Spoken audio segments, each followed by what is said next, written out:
É nosso convidado o Rui Mergulhão Mendes, analista comportamental. Muito boa tarde, seja bem-vindo. Qual é o balanço que podemos fazer no que toca à comunicação de cada um dos candidatos? Há um padrão de comunicação que pode identificar cada um deles, Rui? É assim, cada um tem o seu padrão. O importante é nós conseguirmos analisar como é que eles desviam relativamente àquilo que é o seu padrão de base de comunicação, fazendo assim uma passagem por cada um deles. Temos, começando por André Ventura, o mais impulsivo, o mais combativo, mais reativo, assente muito mais na discussão de posições do que nos interesses. Uma boa dinâmica corporal, gestos, quando evidencia, quando tem que amplificar, não tem problemas nenhum em fazer. Portanto, as mãos acompanham muito toda a sua comunicação, o corpo, a voz. Portanto, temos ali talvez o candidato mais explosivo de todos, o mais interventivo, o mais combativo, aqueles que todos tinham mais receio, ao fim e ao cabo, de enfrentar. Com mais noção de câmara, Com mais noção de câmara, era aquele que aparecia, vamos ver, também nos últimos 6 anos. Acho que teve 8 eleições, 2 já à presidência, à Belém. Portanto, aquele que, se calhar, com maior experiência. Nós depois temos aqui candidatos com mais anos de política, Marcos Mendes, António José Seguro, mas se calhar não com tanta esta experiência recente e esta vontade e todo o mídia que André Ventura teve, mesmo antes de estar na política. Se passarmos depois para António José Seguro, talvez aquele com a postura mais presidencial, mais sereno, o mais equilibrado do ponto de vista emocional, razoabilidade, a tentar ter sempre uma capacidade maior de raciocínio, com uma linguagem corporal muito adequada àquilo que é esta postura mais sénior, se nós quisermos, gestos menos exuberantes, mais controlados, fruto mesmo desse controle emocional que evidenciou. Raramente o vemos perder aqui esse equilíbrio. Depois podemos passar a Gouveia e Melo. Gouveia e Melo foi talvez aquele que mais surpresa me causou ao longo deste tempo. Era um challenger, foi quem saiu e quem vinha de fora do âmbito da política. Foi aquele que primeiro se posicionou, e o poder da vinculação é muito relevante na tomada de decisão, como o eleitor, como nós escolhemos em quem vamos votar. E pelo facto dele sair e de querer sair, de querer romper com o que estava, de ser o primeiro a estar mediaticamente mais relacionado na corrida a Belém, levou para si todos aqueles que não estavam de acordo com Marcelo Rebelo de Sousa. A questão é que eu acho que ele não soube entender, ou a máquina que com ele trabalha no âmbito da comunicação, se as pessoas estavam com ele por aproximação dele ou se estavam com ele por fuga àquilo que existia neste momento. Se conseguisse capitalizar aqueles que estavam com ele, de facto, porque estavam ligados àquilo que ele comunicava, ele teria capitalizado muito mais e teria ido buscar muito mais eleitorado do que aquele que na realidade foi. Portanto, aquela primeira vinculação que é feita traz logo uma malha muito grande a todos aqueles que não se enquadravam. E houve uma quebra na postura, na forma de comunicar, até ao debate com Luís Marques Mendes? Houve, de facto, essa eu acho que ele foi perdendo, entrou no primeiro debate, não foi um bom debate, depois foi crescendo, é normal ir acontecendo, vão ganhando experiência, vão ganhando rodagem, vão ganhando outro elan nisto, e depois de facto tem o último debate, que depois haveremos de falar dele, que não foi bom nem para um nem para o outro, e que acho que também é aqui um marco na comunicação do Almirante Gouveia e Melo. Marcos Mendes, o mais académico de todos, talvez, aquele que gosta muito de enumerar, gosta de estruturar toda a comunicação, tudo aquilo que tem que dizer, muito mais ligado, de facto, a interesses do que a posições, especifica, é muito didático, é muito professor, e quis trazer essa sua dinâmica, essa sua forma de comunicar, expressivo do ponto de vista não verbal, é uma pessoa com boa dinâmica na linguagem não verbal. E já voltamos, já vamos continuar a olhar detalhadamente para este padrão de cada um dos candidatos, das suas estratégias, mas vamos também aqui ao mesmo tempo introduzir alguns dos momentos mais marcantes destes debates. Há aqui uma seleção feita por si. Olhamos para esse primeiro momento que tem que ver com o debate de António José Seguro e André Ventura. Vamos ver.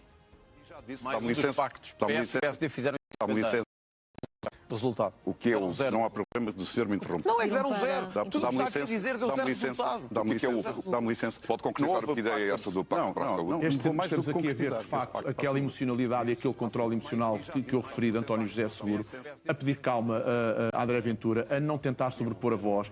Disse-lhe a espaços, eu vou-me calar, o senhor vai continuar. Quando o senhor terminar, então...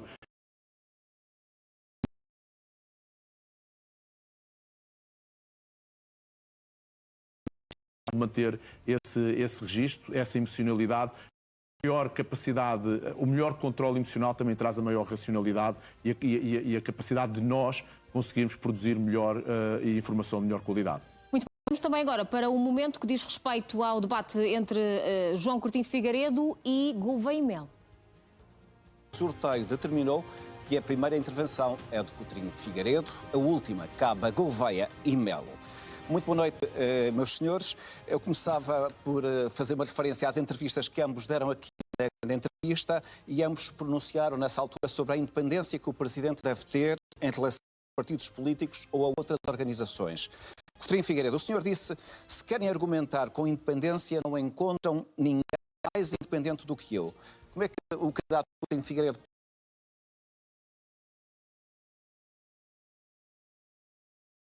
Muito boa noite, Vítor Gonçalves. Muito boa noite, Henrique Gouveia e Melo. Muito boa noite aos espectadores que em Portugal e no estrangeiro, através da RTP Internacional, nos estão a ver e que acreditam que Portugal é mais e melhor. Por causa de toda a minha vida profissional e toda a minha vida política, aquilo que não pode... Vamos olhar para um momento mais quente deste debate, mas o que é que daqui sobressai, Rui?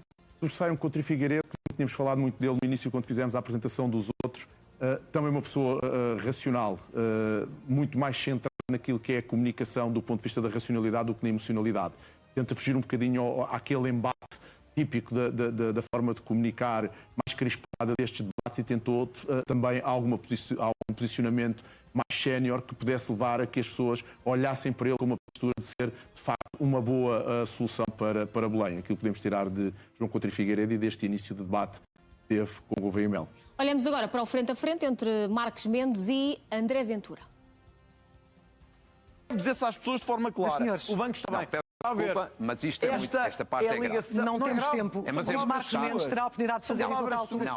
Eu lamento, não temos tempo. O nosso tempo terminou. Peço imensa André desculpa. Ventura, Luís Esta questão Marques é Mendes. muito grave. Eu Esta sei questão que é muito grave. mas Depois volto a dar a palavra a André Ventura, não tem problema nenhum. São 30 é que já segundos. passámos o nosso A tempo, informação que eu transmitiram jornalistas económicos e comentadores era a informação do Banco de Portugal. Sim, sim. E o que é que o senhor queria num programa de informação é que eu fosse desmentir o Banco de Portugal e dissesse não, o banco está a fazer... E o ponto de discórdia é o caso 10. Mais do que ponto de discórdia ser o caso 10, é a forma como André Ventura tenta fechar este debate. Portanto, estes são os dois últimos temas deste debate. Um deles está relacionado com Pedro Passos Coelho, diz Marcos Mendes que nem Pedro Passos Coelho o apoiaria.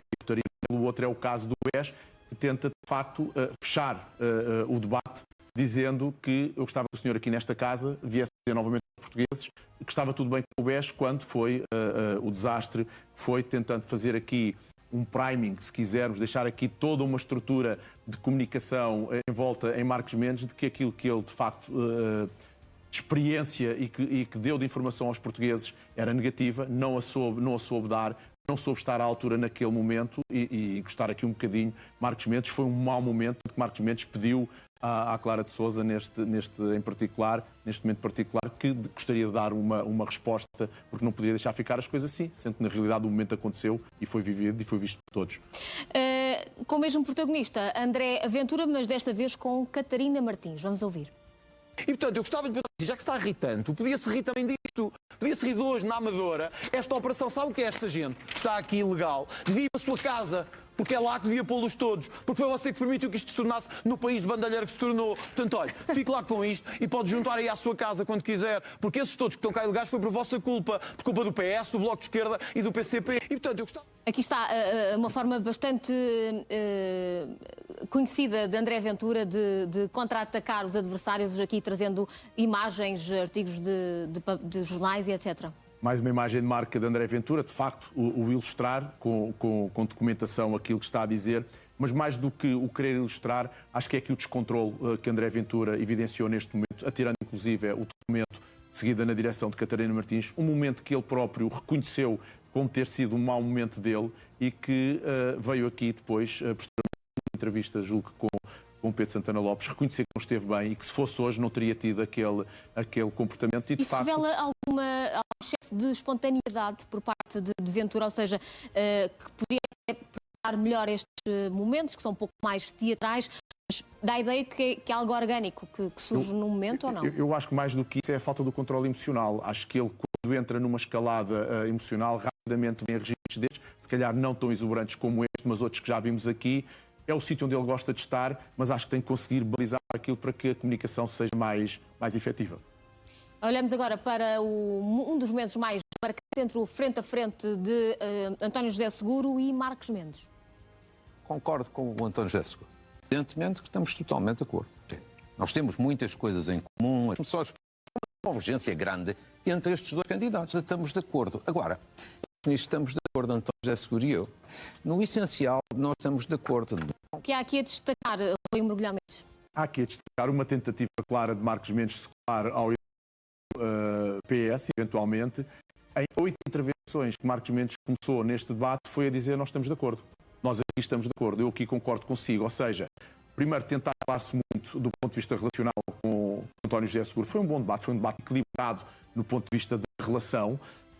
E acho que tentou levar a mensagem de que eu estou de acordo com uma série de coisas que do vosso lado também estão, um pescar de facto um bocadinho mais à esquerda, ao eleitorado de António José Seguro, que depois de ser tão repetitivo, quase que fica fragilizada a posição dele. Acho que isto ficaria certo num momento ou em 2 momentos. Estamos a falar de posições aqui, não estamos a falar de interesses, peço desculpa, não estamos a falar de posições e os interesses eram comuns e ele tentou validar esses mesmos interesses, dizendo tudo aquilo que você me está aqui a dizer são os interesses que eu defendo e são aqueles que eu quero perpetuar durante esta campanha. Acho que foi too much estes momentos num debate onde acho que pegou na palavra durante 9 vezes. Olhamos agora para o debate entre Marcos Mendes e Coutinho Figueiredo. Há 2 semanas eu fui vítima de um ataque pessoal muito feio e muito lamentável da parte de quem eu não imaginava, da parte de João Coutinho Figueiredo. Em concreto, João Coutinho Figueiredo, numa entrevista ao Expresso há cerca de 2 semanas, me disse que eu, ou pessoas por mim, o pressionaram para desistir da sua candidatura. Que estratégia de comunicação pode aqui ser referida quanto a estes 2 candidatos? Há candidatos que gostam de começar por uma parte mais amigável para tentar ir buscar o outro. Há outros que tentam começar logo ao ataque. Este foi um ataque direto a João Coutinho Figueiredo. Quando nós evidenciamos maior frontalidade, maior confronto, maior raiva, às vezes, naquilo que estamos a testar para o outro lado, a nossa gestão emocional fica comprometida e quando ela fica comprometida, a capacidade de nós gerirmos informação diminui drasticamente. E aqui, julgo que Marcos Mendes tentou condicionar logo João Coutinho Figueiredo.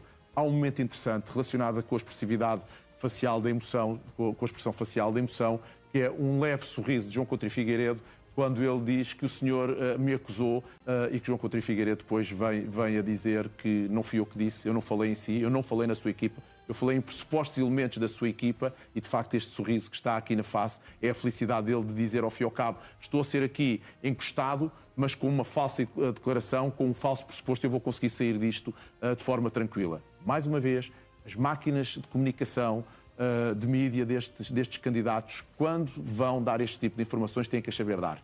Têm que saber perceber no todo, não é só levantar o tópico. Porque levantar o tópico pode deixar em causa situações como esta que, se João Coutinho Figueiredo tem, e ele saiu bem neste momento em particular, mas já tivemos outras situações destas em que são obrigados depois a vir pedir desculpas por aquilo que fizeram e por aquilo que disseram.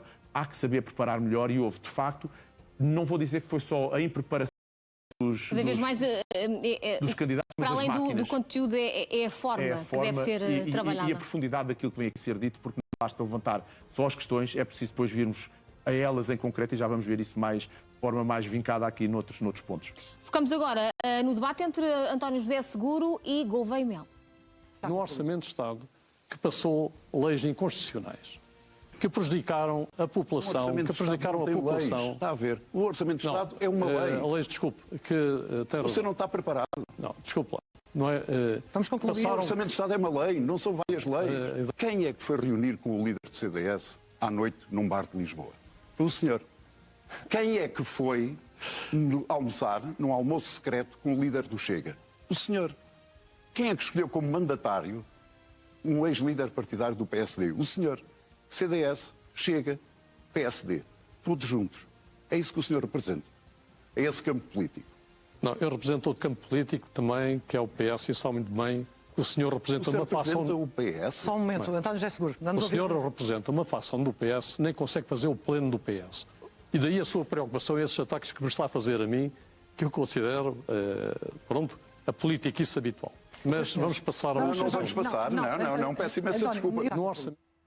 Rui Mergulhão Mendes, neste debate seguro, foi mais eficaz na comunicação? Temos aqui dois momentos distintos que estão colados na peça. Um é o primeiro, quando ele diz o Orçamento de Estado não tem leis, o Orçamento de Estado é uma lei. O senhor demonstra aqui que não está preparado para isto e Gouveia Mel, de facto, fica mal na fotografia.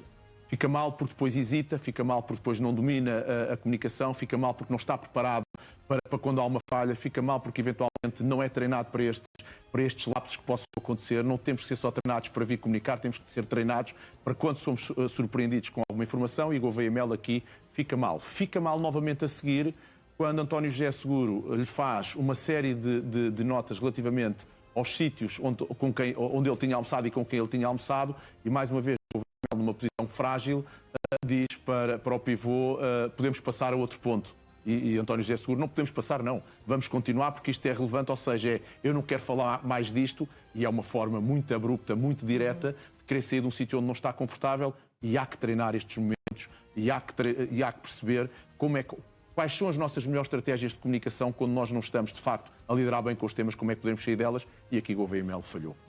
Vamos também a um dos momentos mais marcantes entre o debate entre André Ventura e Gouveia Mel. O almoço, o Dr. André Ventura é uma pessoa importante do espectro político português. É o segundo partido mais votado. E, portanto, quem quer ser Presidente da República, naturalmente, quer conhecer todos os atores políticos e os atores políticos relevantes. E foi isso que me fez estar com o Dr. André Ventura. O Dr. André Ventura não é um indivíduo que seja perigoso, que eu não possa almoçar com o Dr. André Ventura. Que eu ouvi o meu adversário dizer uma coisa muito grave. Um imigrante, ao fim de 10 anos, era a mesma coisa que um português. E eu quero dizer aqui, Gouveia Mel, cara a cara, para não ser por intermédio... Esteve aqui melhor na arte de comunicar, Rui. Aqui tiveram os dois no mesmo registro, vejamos. Aquilo que eu falo quando falo de framing effect, que é qual é o framing com que nós levamos a informação, que muitas das vezes nós estamos a dizer a mesma coisa de formas distintas. Aqui parecia uma conversa entre amigos. Gouveia Mel a justificar o almoço com André Ventura, que é uma pessoa de bem, que é uma pessoa com quem se pode estar a enaltecer, ou seja, a tentar a melhor relação possível com André Ventura, até porque quando estabeleço uma melhor relação com o outro, a probabilidade do outro ser rude ou ser agressivo comigo desce drasticamente. E André Ventura fez o mesmo. E este candidato que está aqui à minha frente, depois fala no nome, Gouveia Mel, eu vou ter que lhe dizer isto cara a cara para não ser por interpostas pessoas. Ao fim e ao cabo fez aqui mais um aviso de que vou ter que dizer isto, mas quando fala no nome, quando se dirige a ele a Gouveia Mel, e depois dizer que não é por intermédias propostas de pessoas, está de facto a dar relevo, importância àquilo que tem para dizer, mas com elegância, a enaltecer. O mundo ao cabo foi talvez o debate onde André Ventura esteve mais sereno, onde esteve mais calmo, onde foi... Mas que havia aqui, ou parecia, dava a sensação, e vai dizer-me se concorda ou não, que havia aqui um certo acordo entre dois gentlemen, um acordo de cavalheiros. Quase que diria isso, até diria mais, Débora. Houve um momento aqui nesta casa, que já referi isso há pouco, com Pedro Santana Lopes, que acho que foi um momento de viragem para André Ventura. Ele tem 2 debates a seguir de excelência, de comunicação, muito mais sonoridade, um cargo muito... numa se via ali um possível presidente. E eu pensei, bom, mudou de facto a sua comunicação e este debate foi um deles. Há um pressuposto que nós temos que, eu digo validar, eu digo sempre isto, o que me traz até aqui pode não ser o que me leva daqui para diante. Eu acho que André Ventura, de facto, conseguiu resultados históricos e importantíssimos para ele e para o Chega. E eu pensei, na minha forma de análise, fez aqui um ponto de viragem. De facto, depois com o jogo contra o Figueiredo, voltou outra vez aos seus registros iniciais de confronto. E acho que André Ventura, se ganhasse esse elan diferente, essa mais maior posicionamento, mais calma, teria a ganhar muito no eleitorado, até porque julgo que o eleitorado que ele tinha que conquistar já conquistou, as outras franjas estão noutros sítios que a comunicação tradicional dele poderá não abranger. Vamos agora para aquele que foi porventura o debate mais tenso e também mais surpreendente. Falo do último, entre Marcos Mendes e Gouveia e Melo. Eu vou fazer esse espetáculo. Desculpe lá, agora sou eu que estou a falar. Sim, fala. Depois o senhor fala. Com essa arrogância Não, toda, não é com arrogância, é que o senhor está-me a interromper e eu não interrompi.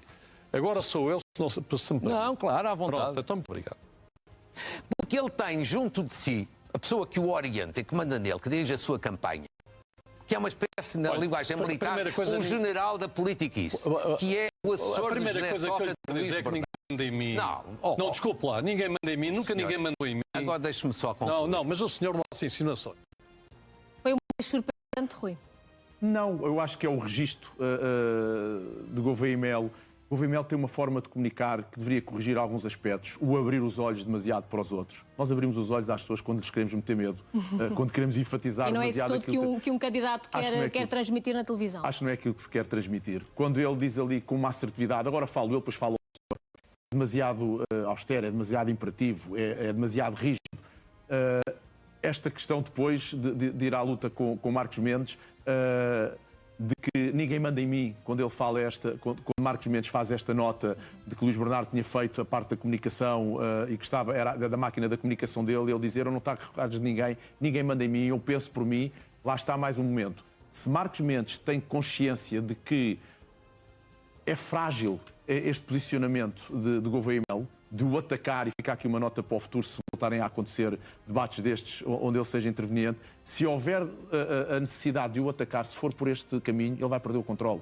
Porque fica fragilizada a questão do quem manda, do quem sou eu, na posição da liderança, do supremo, do maior, do mais distinguido, e aqui ele reage mal e dá essa nota, quer na expressão facial, quer na linguística, quer no posicionamento do corpo, muito agressivo, e a perder um bocadinho aquilo que é o controle.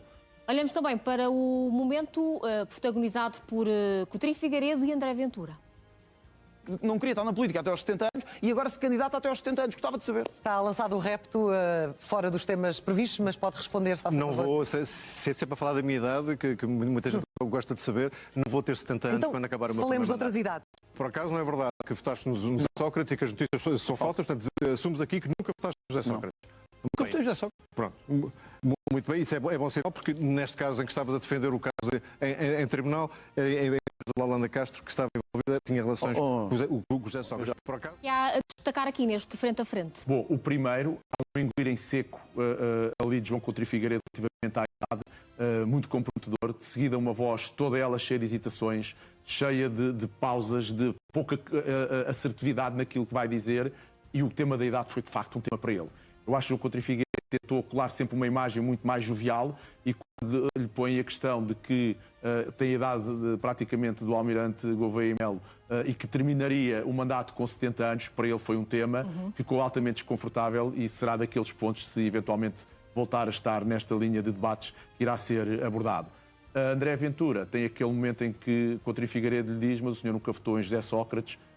Consegue dizer que não votou uma falsa informação da André Ventura. E foi depois desmentido até pela revista. Um toque assimétrico do ombro, sábado. Expressão facial, a voz a terminar, a dar uma informação muito curta, muito fechada, típica da não credibilidade da informação e da transmissão daquilo que nos está a dizer naquele momento. O que vamos querer ainda saber, na sua opinião, quem é que foi o mais bem preparado nestes debates, e também, do seu ponto de vista, quem é que perdeu mais com estes frentes a frente? É uma excelente pergunta. Eu acho que quem manteve o maior equilíbrio ao longo deste ciclo, ou seja, da forma como entrou e da forma como saiu, acho que foi José António Seguro.